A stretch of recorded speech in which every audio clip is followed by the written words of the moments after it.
interactions is all the way on the scale of microscale. But all the really interesting stuff on microbial impacts are maybe at the really large scale, and that's really difficult to handle. But with some of the things that have been developed recently and within this EMP project, we can actually start expanding our ability to look across these scales. So first, on the big scale, we just had some of these questions of what could you possibly examine? Why do you need a big scale? Well, to examine really basic questions of microbial ecology, you have to look big. So if you want to understand how microbial communities are linked to geochemical processes, you have to look at large scales. Also, if we're talking about local patterns of microbial diversity, obviously you have to look across the globe. There's just no way around it. And if we're also looking at some of it's often asked by macroecologists in our institute, what's so special about microbes? Don't they just follow the same rules that all other organisms follow in terms of ecology?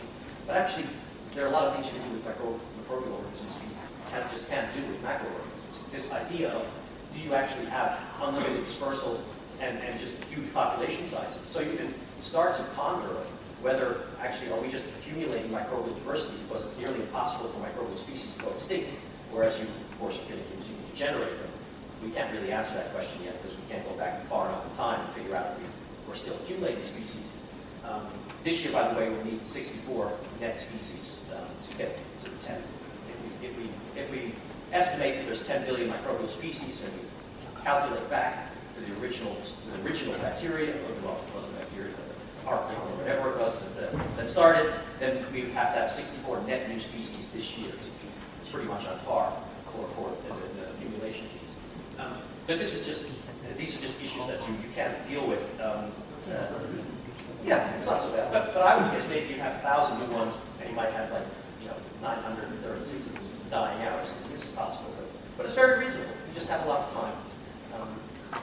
So these questions of is everything everywhere? Well, we've never been able to sample to a depth that allows us to examine that.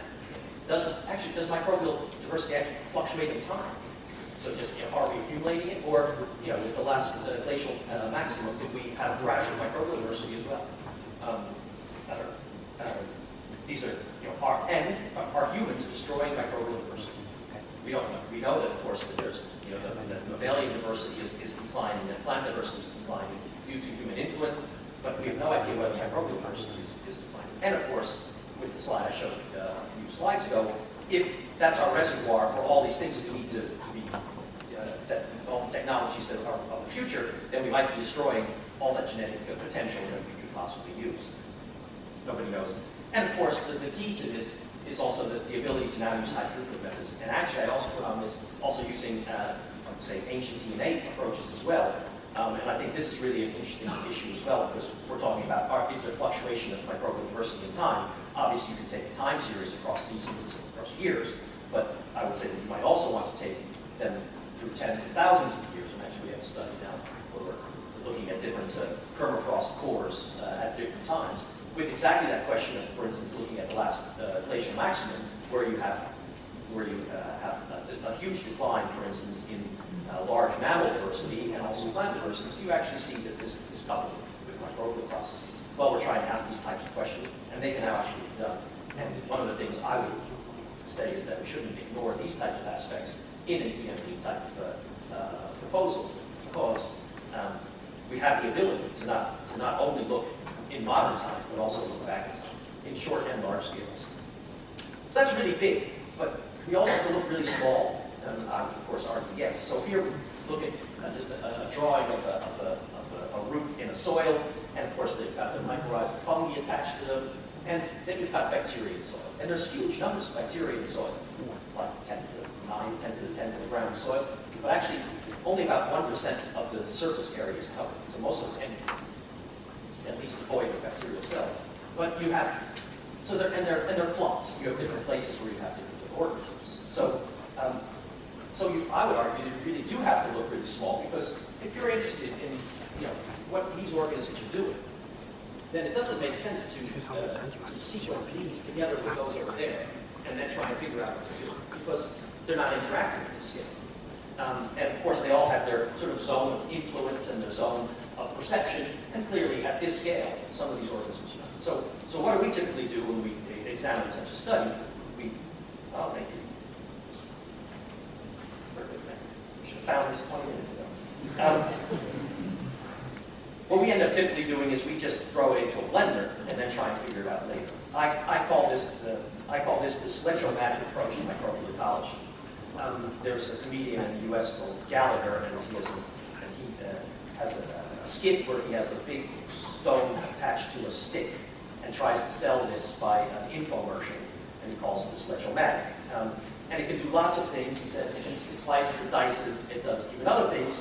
But one thing it doesn't do is microbial ecology. So what we do is we take all of the structure, and this used to be a watermelon, and you would never tell that actually the pits were all in rows and all these other things that have this structure because he's totally destroyed the structure. And that's exactly what we do in all of these studies. And that, to me, doesn't make a whole lot of sense. So what we're essentially trying to do, this is a metagenome, and we're trying to get all these genomes and then figure out all these interactions between these organisms.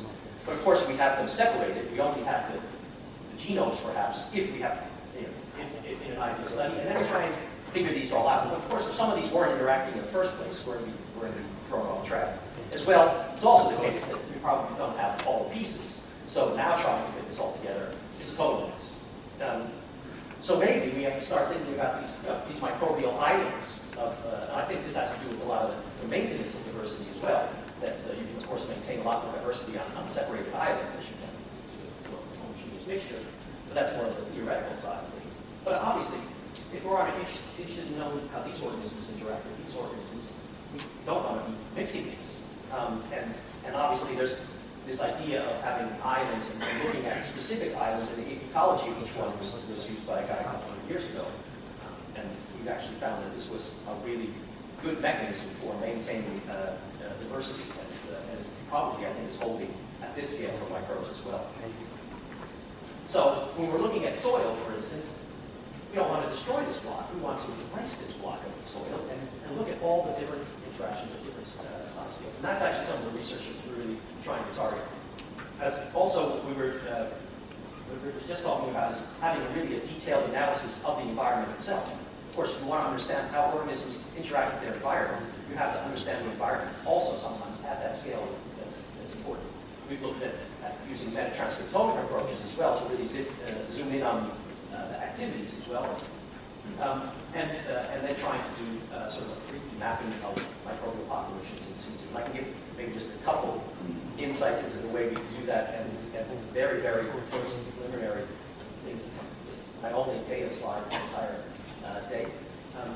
So I have PhD student Sarah Jenkins, who's doing this part of the work, who has taken soil cores, and then she actually lifts off very carefully a particular layer to get to a particular, this is perhaps 2 centimeter deep layer, and then teases out individual soil aggregates. And it takes, an important thing, is takes a picture each time of each one of these, so that you can map back exactly which aggregate was taken when. So these are all mapped on top of each other. These aggregates aren't there anymore. They've been taken away, and she's just left the place where they were. And then, of course, we can examine the community structure of each one of these. At this point, she just did a TRP type of analysis. Of course, now those things are a lot. She's about 300 of these that she's teased out here, the examples. We're now looking at the tag sequencing as well.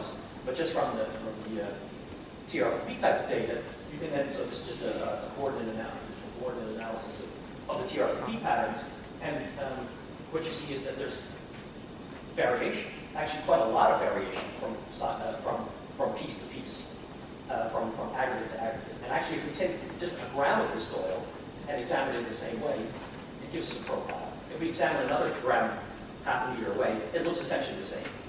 But if we look at this scale, that each individual aggregate is actually somewhat different than this. Some of them are actually quite similar to each other. And actually, if you look back at which ones are really similar to each other, well, albeit the ones that were really similar to each other weren't right next to each other.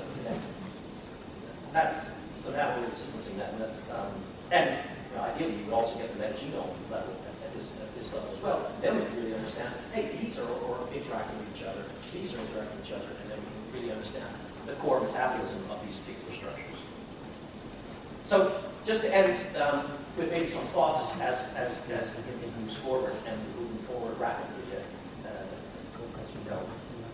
Well, obviously, my pet story is to take scale into account, both small and large, and not only in space, but also in time.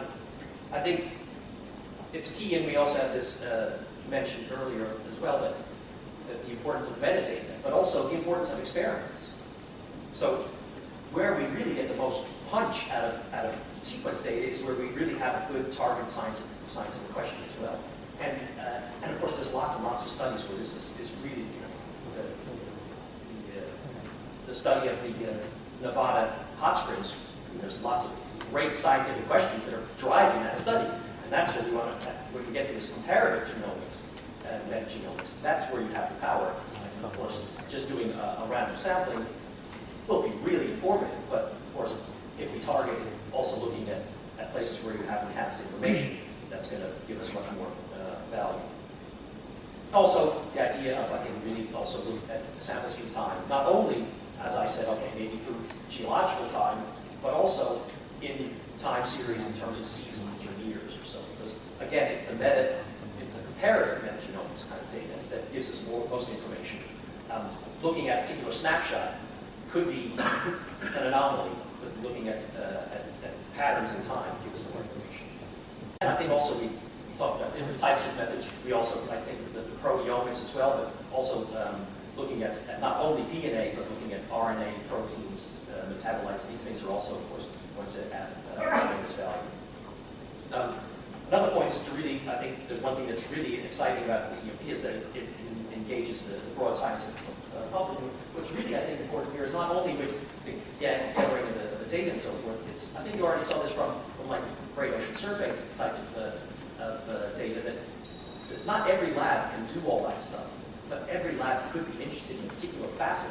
I'm interested in kite mazes. I don't know, I'm just looking, wow, I found 5 new classes of kite mazes, and I happen to have primers for them now that I can make, and I can find that they vary in their distribution relative to whatever. Because I have access to a database that I could never make myself. And I would say at the end is don't be afraid to hype it up. I think we're talking about this big science. It's the idea of why should you do this? We have all these different really great and exciting scientific questions. I would say mind-boggling types of questions. And the one thing would just be well, why would you do it? Well, maybe just because you can. Why the hell would you go to the moon? Because you can. And what did it ever do for me? Well, it has to make this PC possible.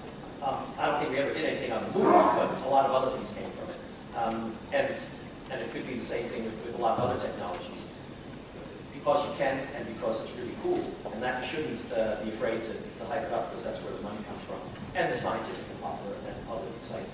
And so with that, I'd like to thank you and take questions at this time.